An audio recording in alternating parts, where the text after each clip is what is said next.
Hey all, and welcome back to Fuzzy Ducksy Gaming and my league starter for 3.20. I'll be talking through my Raider Raider. I will get a few things out of the way first, so that if this does not sound like the build for you, then there's no need to watch further and I don't need to waste any more of your time. This build has been designed as a simple and cheap way to level a bow Raider and get the first 2 voidstones and then become T16 map viable. I'm then using this build to transition into a more endgame orientated build such as Tornado Shot, Power Siphon, Lightning Arrow. I haven't decided yet. But this build is purely designed to be a mapper. It's only going to kill the first 2 intro bosses. And after that, other than unlocking some favorite slots, I'll be selling every boss map and key that I get. That means if you're looking for a bosser or a character to beat Uberelder and Maven, this build might not be for you. The reason I'm doing this is that Rain of Arrows levels really easily, and after lots of practice of different skills, I felt Raider Rain of Arrows was the best way to level and get through your early maps. It's really, really cheap, but at the top end, when I tested it and put currency into it, I didn't feel that it really matched up to other skills that can chain. It just doesn't have the clear speed of a Tornado Shot, Lightning Arrow, Ice Shot, and the single target is not amazing. So as I said, this will be to get my first 2 Voidstones as cheaply as possible, get all my Atlas clear, and then use to farm maps and save up currency for whatever build I transition into. Now, I will include some higher geared POBs in case you do enjoy the skill, because it doesn't cost much more than 5 or 6 divines to get it to a much, much better level, so that you can take on Guardians, Conquerors, Cirrus, and Maven.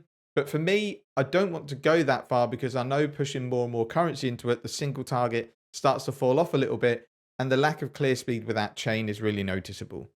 So I've tested leveling, early mapping, red tier mapping, T16s, and Eater and Exarch on a budget, using precise technique, so not going into crit at all. And all the footage in this guide is from that character. So don't expect face melt and DPS or lightning quick clear speed, but what you can expect is that if you follow the guide and you have your character similarly geared, you will be performing as per the footage in this video. The reason I'm doing this is I don't want to put lots of flashy end game speed mapping, boss melting stuff when I'm not even planning to take the build that far. And I don't want people to get the wrong impression about what the build is going to feel like as a league starter. We all know how horrible those corrupted T16 maps can be, and I don't want to lead you the wrong way by putting loads of fake, flashy gameplay footage on there. So I will answer this question because I know I'm going to get it a lot. Why league start a Raider on a bow build instead of a Deadeye? And to me, Raider is easily the most comfortable character that you can level at a league start because it comes with so much built-in defenses and quality of life. So let's just talk around firstly the Ascendancy, the area where you start on your skill tree, and why I really like it. So if we look at these 2 nodes, this one gives you 40% spell suppression, excellent, and phasing, which is massive in the campaign and massive in maps. This one here is pretty much the only way you can get all exposure, and it's 20%. It's absolutely awesome for doing damage, and 50% chance to avoid LE ailments while phasing, and we're obviously phasing because you have to take this node. The reason it's really good is because on a level 50 tree, your spell suppress capped. All you need is these nodes here, these nodes through here, but only one of the small ones like I've got here, and then intuition, and this will cap your spell suppression in the campaign. We then get 50% avoid LA ailments from here, 20% from the wheel here, and luckily for us, one of the most common unique boots gives you 30% chance to avoid LE ailments when you're phasing. Okay, hello Quartz Infusion, we're phasing. So you get to maps, you're already ailment immune, and you are spell suppression capped. And when you get your frenzy charges going, you've got a ton of grace. So when people look at a Raider that gets the maps on 2.83k, they're like, oh, that's so squishy. But you can't get shocked. You can't get ignited. You've got really, really good evasion. Your max spell suppression. Really, even on 3k life, nothing should be killing you in lower tier maps unless you go into an insanely juiced map or you stand in a boss's telegraphed attack. And that's why I like league starting as a Raider. It's super cheap to be comfortable and get into red maps. I think end game, I would probably switch to a Deadeye if I was going to play a bow build, but leveling, Raider just feels so comfy. Now, what I've done is basically stuck on some Omni gear that I had split between a Raider, a Lightning Strike character, and my Tornado Strike character. It's really to show why I don't particularly love this build at high investment. So this bow is pretty crazy for a Tornado Shot character. It's got a high level Black Sun crest. It's got crit chance and endurance charge chest. It's obviously got Omni. It's got an insane quiver with prod speed, crit, bow damage, fire damage, multi, loads of stuff on it. 2 big Omni rims, both with minus mana cost. The gloves haven't changed actually. They're about the same, but they're still okay. Attack speed, life. And then the boots cap out my elemental resistances. And then I've got a big synthesized rustic sash for more stats, life, and ele damage. So, characters literally just res capped, and that's with all this gear. I'm also not accuracy capped, even with accuracy crafted on my gloves. My life is 3.5. My mana, I have 125, but that is with an Enlightened 4 wedged into a +1 helmet. You could get away with a +3. Any less, it's not going to work. And that's to run Determination, Grace, Precision, and then Defiance banner. So, I'll just quickly do a showcase on this build, just to show you why I don't love it. And this build should be, with this gear, a build should be insta-melting bosses. So I'm just going to fast forward through a map till we get to a Guardian, and then I'll show you the single target.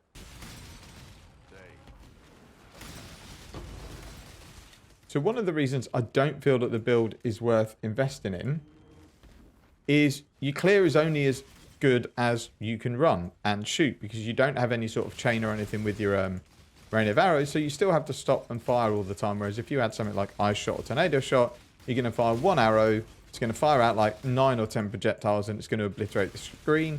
You just can't do it with rain of arrows because you can only land the arrows that you fire into the air.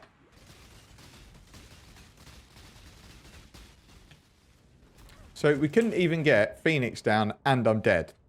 You do not have the single target on gear that should be trouncing the bosses, and you don't have the defenses to be able to stand there. And I honestly feel that between 5 Divine Investment and 80 Divine Investment, the Omni and loads of stuff, I don't feel that it's that different. You are much more squishy, even though you're running Determination. The main reason being is that as a Raider, you get a ton of increased evasion from your dexterity. That then turns into increased evasion through Grace and through your passive tree, and you lose a lot of that from going Omniscient. So I like Omni on a lot of builds, but for Rain of Arrows, it's not for me. Let's talk very quickly about how to level the build. There is a full POB in the video description with act-by-act trees and skill breakdowns, but it's a very, very easy build to level. There's no skill swapping, there's no leveling with a different skill. At level 12, as soon as you get it, you're going to run Rain of Arrows as a self-cast, and then a secondary setup of Rain of Arrows in a Ballista. The only thing we're doing differently when we level is we are taking Rapid Assault first, which is Onslaught. We're then taking Quartz Infusion, and we're then taking Avatar of the Veil. We're going to use Blood Rage to get Frenzy Charges when mapping, and we're going to use a Mark Mastery to get Frenzy Charges on bosses. Then, once you get Uberlab done, you're going to respec out of Onslaught, and then into Weight of the Poacher and Avatar of the Slaughter. So this build revolves around 2 keystones when leveling. Point Blank, which is projectile attack hits deal up to 30% more damage to targets at the start of their movement. So if you stand right on top of enemies, you're going to be getting 30% increased damage. And then Precise Technique, which is 40% more attack damage if accuracy is higher than maximum life, but you never deal critical strikes. To ensure you're keeping up Precise Technique, you need your accuracy to be more than your life. So keep checking it every act, every 2 acts, just to make sure that you're comfortable and you're getting that extra damage. If you do struggle, there's a couple of things you can do to get more accuracy. You can level up your Precision Gem. You could also consider taking the Mastery that gives you accuracy per dexterity, which is replacing the Precision Mastery. There is also a Bow Mastery, which is 100% to accuracy per green socket on equipped bow, which can help as well. With these 2 things, you should have no problem whatsoever keeping your accuracy above your life. And then it's Rain of Arrows all the way into maps, and then all the way to the Pinnacle Bosses.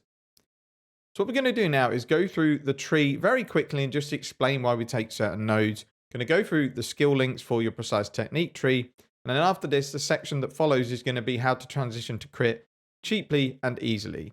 Within the POB, there will also be a Lionized version, which is the Lionized jewel that you would put up here. But at league start, they can be anything from sort of 150 cows upwards. And if they're even rarer this league, there could be 4, 5 divines. So I'm not including this as part of the build guide, but it is more damage. So I will include a tree if anyone's interested in pushing the build a little bit further.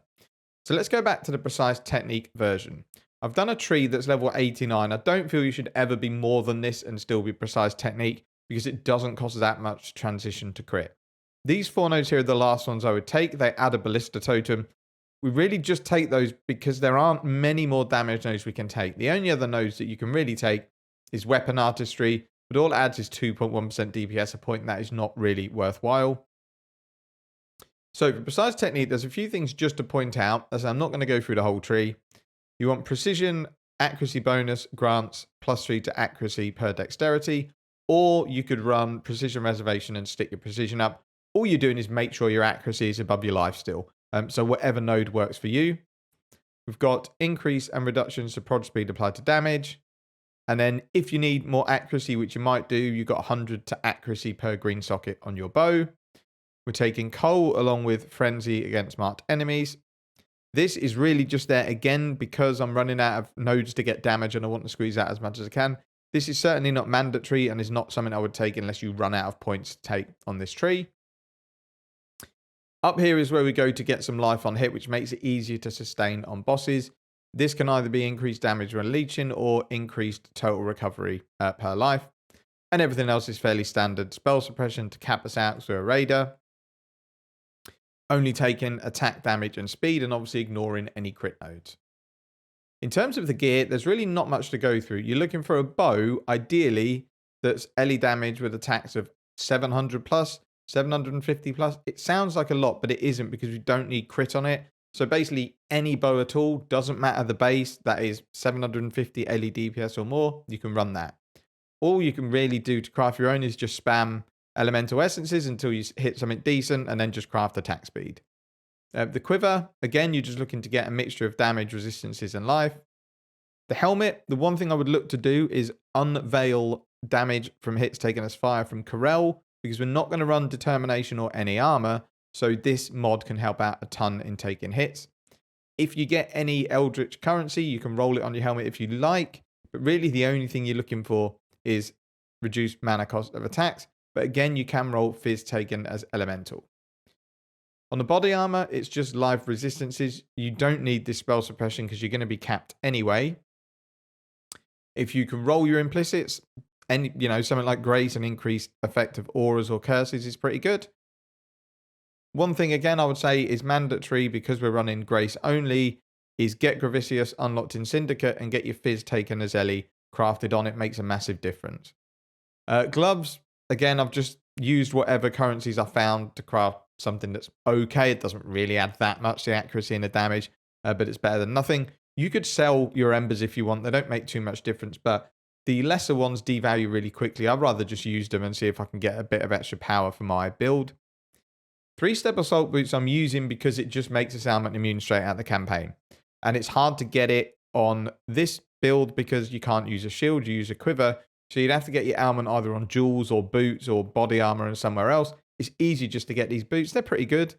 Life, increased evasion during onslaught, increased movement speed, and ailment avoidance. The amulet, I would just look to get your attributes here because it can be a struggle to get your strength and intelligence. And I've anointed Fury Bolts because it's really, really cheap. It is a teal, verdant, and verdant. Divine Judgment is better and is also cheap. That's a black, teal, and a sepia. If you really, really want to go like for your endgame enchantment, it would probably be Savagery to get an extra frenzy charge. The rings, again, are just life, stats, and resistances. I don't really look to get any damage into these. If you get any, it's a bonus. Stygian Vise, life, resistances, LE damage with attacks is nice. Strength can help. And then the jewel, this is like a really low item level, and this is quite bad, but you're just looking for any damage with bows or damage with attacks. And then for flasks, in precise technique version, I'm using sulfur, granite, jade, quicksilver, and then a bleeding life flask. Don't overlook your flask suffixes, they're super important. So you want to make sure you get evasion on one of them, armor on one of them, and then the next one can be either, increased curses, movement speed, attack speed, anything that adds to the build. The jewel, I've put in really bad ones. They're just attack speed with bows and nothing else. Here you just want, bow damage, attack speed, but don't spend money on these because you're going to need different jewels when you transition to crit. And then we'll quickly go through the skills. These are really, really simple. Because we don't really have any armor, we don't run a guard skill. You could run a molten shell if you want, because when the flask's up, you might have 6 or 7k armor, but I really don't think it's worth it.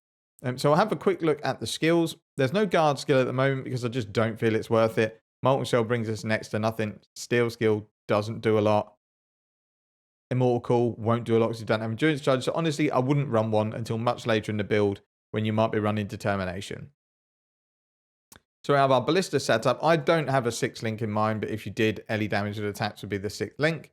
So you want Rain of Arrows, Focus Ballista, Added Cold, Inspiration, and then Ballista Totem. And then as I say, if you get a 6th link, it would be LE damage with attacks. Your main 6th link, I would recommend Rain of Arrows, Trinity, Added Cold, Inspiration, LE damage with attacks, and Mirage Archer. You should be able to fit in Defiance Banner if you keep your precision low. I've got a Vile Haste for bosses, and then we've got Grace and Anger. And that's basically it. I have got a Tornado linked with Onslaught, but I always forget to put it on the bosses. And it is quite a pain because you have to recast it quite often. I just don't think it's something I want to do, but you've got that option. And then we have a Mark on Hit Sniper's Mark with Inspiration to lower the cost. If you're really low on mana, you might want to swap that for Life Tap.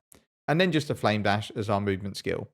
One thing I will say, which I forgot to do on my Eater Worlds footage, is Mark on Hit, Sniper's Mark. You don't need Mark on Hit on bosses because marks don't go away. I think they disappear between invuln phases, but you lose quite a lot of efficiency and effectiveness of marks if you run Mark on Hit.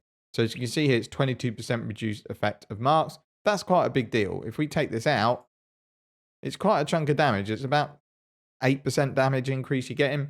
So on bosses, you don't need the Mark on Hit, just run your Sniper's Mark.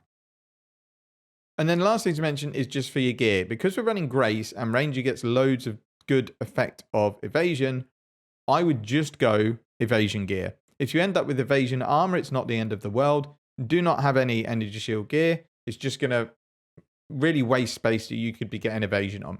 But I think for early on, even though you will take the odd death, you are best off just stacking a ton of evasion, getting as much fizz taken as elemental as you can. And honestly, in mapping, I've rarely died.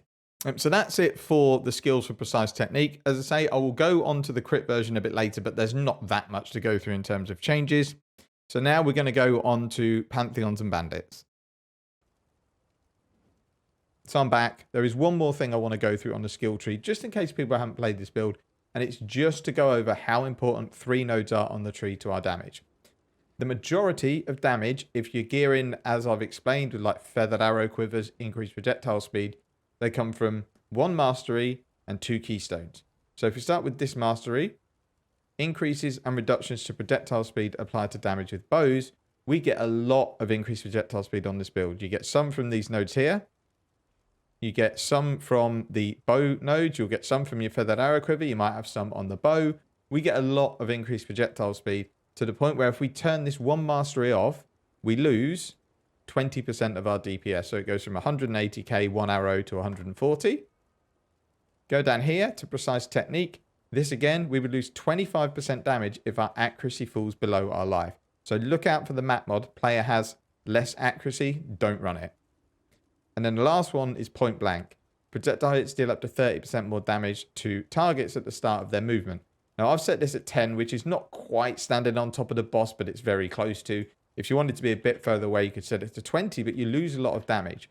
Which is why I like going Grace, because you're not going to get hit very often when you're right in the middle of things. If you do start to take damage, you can always just move away for a second and come back once you've leached your life back. So if we just look at the DPS, just for this example, it's 183k for, this is basically 1 arrow. We remove our projectile speed, 144k. We remove our Precise Technique, 109k. We remove our Point Blank, 84k. You lose over 50% of your DPS if you set this build up wrong, and it is going to feel really, really bad. So just make sure you pay attention to those 3 nodes. They are super important. So we're going to quickly move on and talk about Pantheons, Bandits, and your Ascendancy. So for the Bandits, you're killing all. There's not really any use for any of the other Bandits. Illyria, you could maybe make a case for, but 2 skill points on an endgame tree is just way more important. For your Pantheons, it's really up to you. For major Pantheon when mapping, I like Soul of Lunaris. It gives us some additional fizz reduction when there's enemies nearby, and we don't have a lot at all, so any extra is a bonus. 1% movement speed up to 8% is really nice. Chance to avoid projectiles. Chance to avoid LE damage if we've been hit recently, and with spell suppression, that counts as being hit, so even though we suppress damage, you still get hit. And then we avoid projectiles that have chained, which for a build where you're putting ballistas down is really important. I have had a fight against Hydra where I didn't have this on and chain projectiles were on the map, and I got 1 shot by him, when his projectiles change between my totems and myself. Your miner is totally up to you. I like to run Abarath because I run Searing Exarch maps. But really, the miner Pantheon is dependent on what content you're doing. Like if you're running Lab, for example, you're probably going to run Soul of Ralakesh because it's reduced physical damage over time while moving, and moving while bleeding doesn't cause extra damage. For bossing, probably Soul of Solaris, and then miner, it's totally up to you. So let's talk about Ascendancies. I think the best way to do this is to respec later on in the game. So I would recommend when you're leveling, you take Rapid Assault first for Onslaught. You can also rush to these nodes to get increased Onslaught effect. Then I would go Quartz Infusion to get your spell suppression, Avatar of the Veil to get your avoid elite ailments. Then when you've got Uberlab done, you're going to drop Onslaught, then take Way of the Poacher and Avatar of the Slaughter. What I would do for campaign, for frenzy charges, is you will use Blood Rage when you're mapping, and this mastery, 10% chance to gain a frenzy on hit against your marked enemy, means you've got a good chance to get some frenzy charges up on bosses.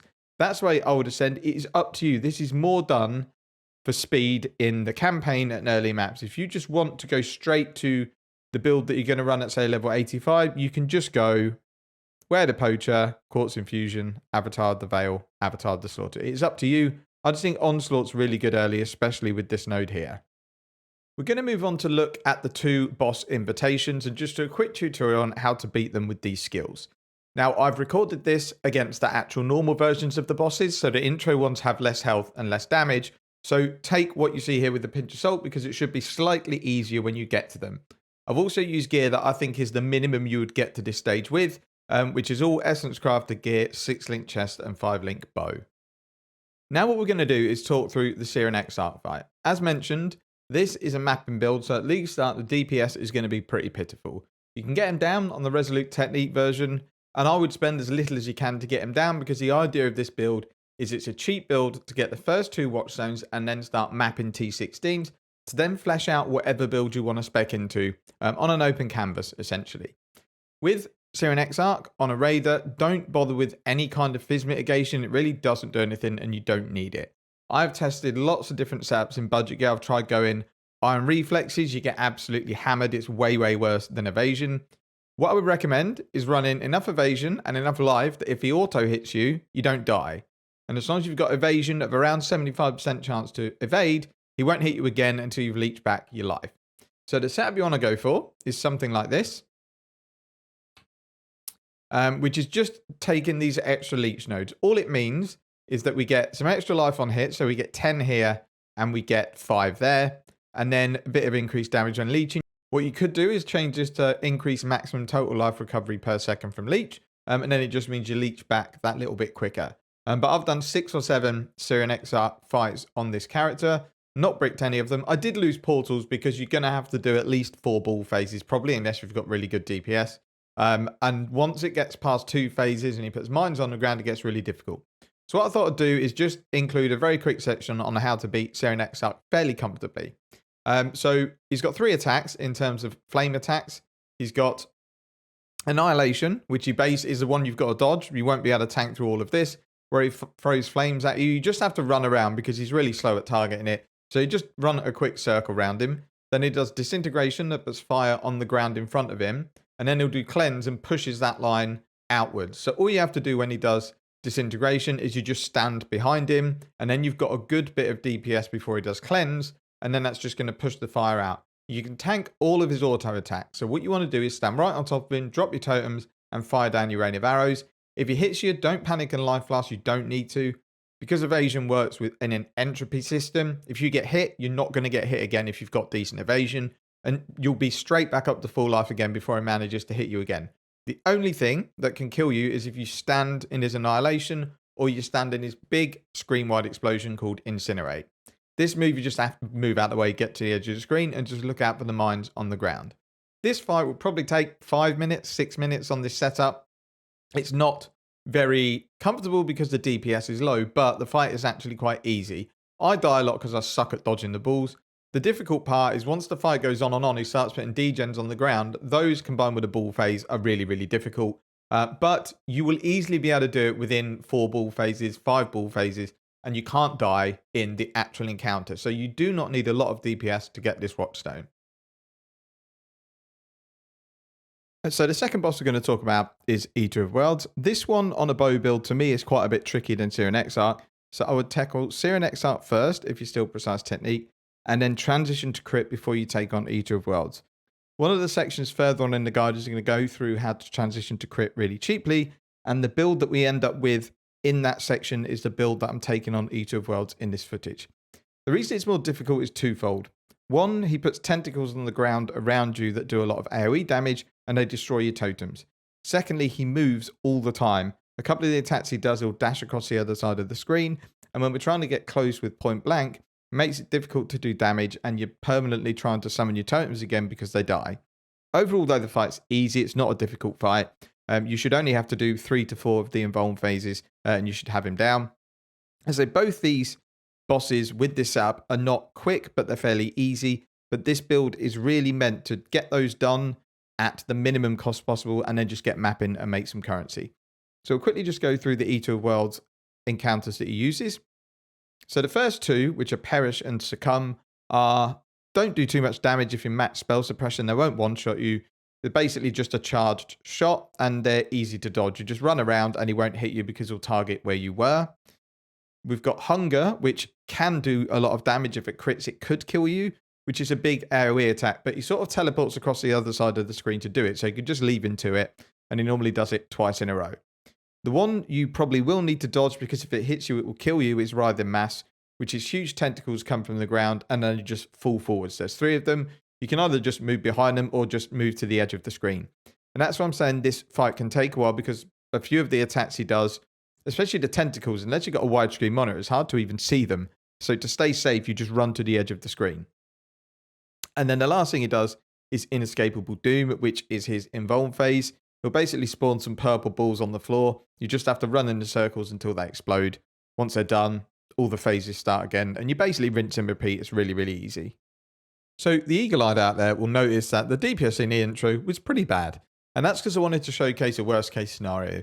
You should easily be able to transition to crit for not a lot of money. So this part of the video is going to go over crafting a bow, quiver, a flask, respec-ing the tree, and then we'll take the Raider out for another spin and have a look at POB to compare the differences in the damage.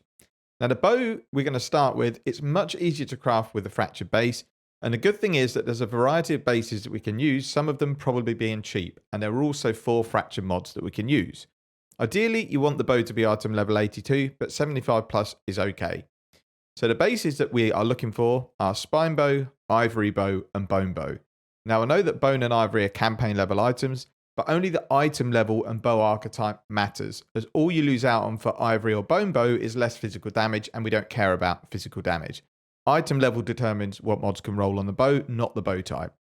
What you're looking for in terms of fractures is either Fractured Cold or Fire damage of T4 and above, Crit Chance Fractured of 28% or more, or Attack Speed of 11% or more. Any of these combinations are absolutely fine.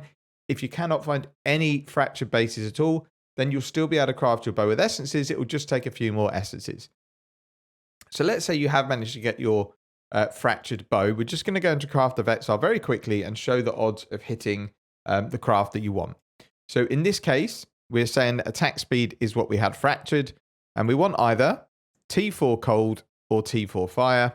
We then run this through the emulator in Path of Exile to say we need either of these, and it's 9 essences to get either fire or cold with lightning damage from the essence, and then we get our attack speed that's fractured. Items are more likely to roll 5 mods than 6, so the most really that you can be expected to craft for this bow is going to be 18 essences, which at League Start is absolutely fine to get you a bow that you're going to use for a long time.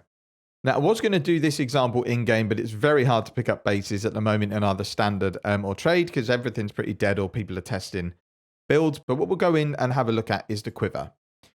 So the quiver, essentially there are a ton of mods. Again, you want a fractured base for your quiver because there are so many good mods we can use on a quiver. So this one I picked up for next to nothing in standard. In trade, it's going to be exactly the same. There's lots of different bases we can use. You can use Feathered Arrow Quiver for prod speed, and that turns into damage with the mastery. You can get LE damage, you can get attack speed.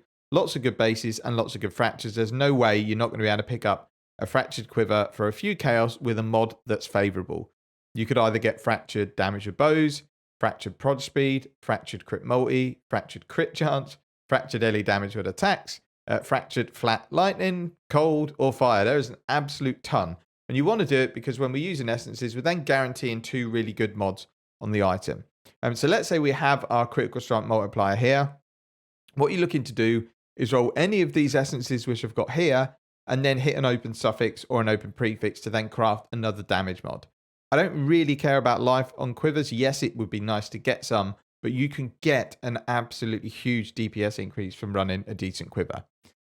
So here, first thing I'll do, because we're only 24%, is if you've got them, I would use a blessing orb to get that a bit higher. 27's fine for now. And then essences, you've got Dread for prod speed. You have Torment for flat lightning damage. You have Anguish for flat flyer damage. Suffering, flat cold damage. Woe, bow damage. And then Loathing, crit chance. I wouldn't use Loathing. They're better to sell them because they're quite expensive. So let's move that out of the way. So we've got lots of different essences here that we've farmed in our lower tier maps to craft a decent quiver. So first one I'm going to use is prod speed. This is only screaming, but I do like projectile speed. However, the rest of it's rolled rubbish. So we'll go on to the next one. So next I'm going to look at is Shrieking Torment, which adds 11 to 140 lightning damage. That's pretty big. So we'll give that a go. Again, not really hit anything that's any good at all. So we'll move down the line. Now we're going to go damage with bows. And again, you're just going to keep going until you get mods that you like. So this, for example, I would probably be happy with T1 attack speed, T1 crit multi, T1 life, and then obviously the damage of bows from the essence, and we have an open prefix. So we can go over and we can either craft LE damage with attacks or flat damage. We're getting a lot of flat damage anyway, so I'm going to go and craft LE damage with attacks and hit 30%. So that's now our quiver. What we'll do is equip these 2 items. We'll do the skill tree respec. We'll grab a diamond flask, which I think I've already crafted. So this is kind of what you need. It's not a lot. You need your quiver upgrade, your bow upgrade, and then a diamond flask. So we're going to POB. At the moment, it's set to my character as it is in the demonstration. So in terms of damage, I haven't ticked any flasks on. The damage is 187k per arrow. What we're going to do is we're going to add our new gear into here, and then we're going to go to the crit tree, and you're going to look at the difference in DPS now that we've just got a couple of key items. So we'll take the bow, we'll add that in. We'll take the quiver, we'll add that in. We'll take the flask, and then we will add that in. So 187. We're now going to go to our crit gear, and we're going to put our spine bow in. We're going to put our quiver in, and then we're going to put our diamond flask in. So at the moment, we're less damage. You can see default 187, crit 168, but we don't have any crit nodes on the tree, and we're still precise technique. So let's now go and set our tree to crit at level 87, and a DPS is 257.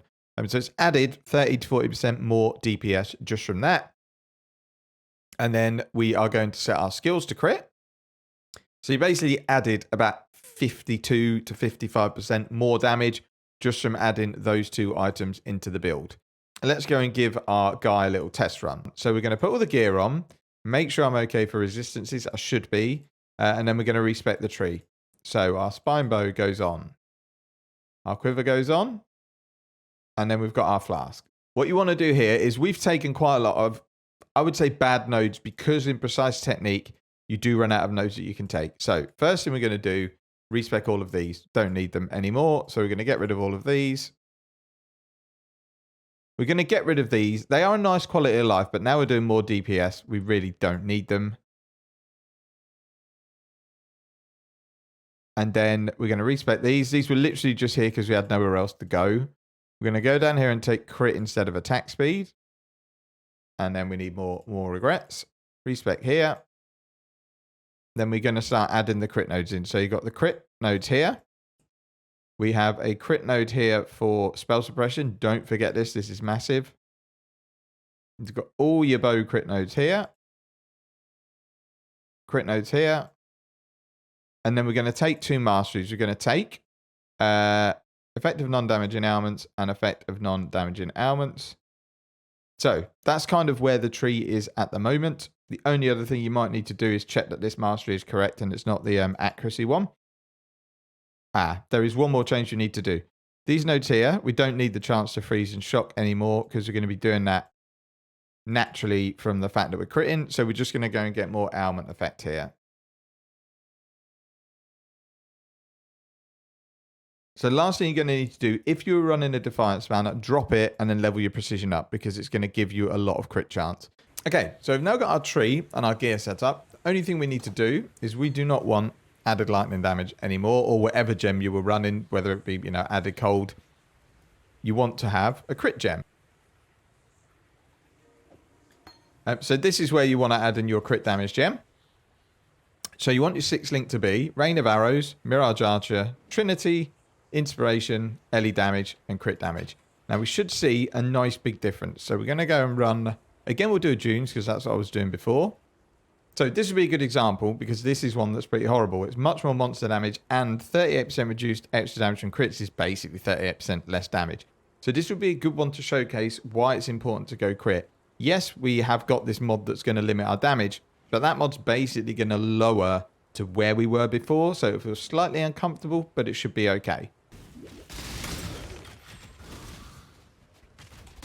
Yeah, so we've got 44% reduced damage taken by monsters when we crit, and we crit about 80% of the time with our buffs up and class up, so it's a big, big damage loss.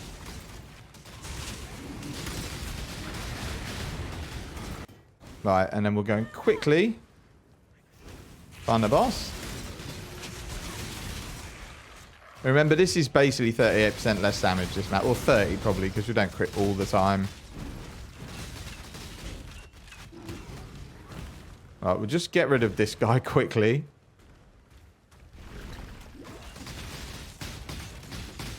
Right, we'll get closer, get our point blank going. Just got to watch out for when he jumps on me. He's also got tons of fizzes extra, so I need to be careful because that's one shot central. And there we go. That was nice and simple with tons and tons of damage reduction from the crit strike. That about covers what I wanted to go through for the guide. What I'll do for closing is go through all the resources that are going to be available in either the video comments or various different places to help you with leveling. Firstly, there will be an extremely detailed path of building with act by act leveling trees, along with different skill sets for leveling, precise technique, crit, and lionize. There's going to be notes within the POB for frequently asked questions and areas where I may have got stuck that I think there would be some questions that were needed to be answered. There will be a link to my Path of Exile profile where you'll be able to get a leveling filter for bows and also an early mapping filter for bows. What this is going to do is highlight links and bases that you want to pick up for crafting. I'll also include trade links for the bow and the quiver in terms of the fractured bases so that you can go and purchase an item. Now, I don't normally do trade links because it gives people an easy way to just buy at the market. But I think because we're so vague about what fractures you want on either a bow or a quiver, that is going to be hundreds on the market. And if some idiot goes and buys them all up, then that's all for him because he's probably not going to be able to sell them. So I have no problem putting trade links on there, which I will do just to make it easier for you guys. There is a ton of resources on my channel, which I'll try and put some links for in the video description if you need help with bows or what to transition into. I plan on transitioning into either Frostblades Heatshiver Raider or Tornado Shot Deadeye.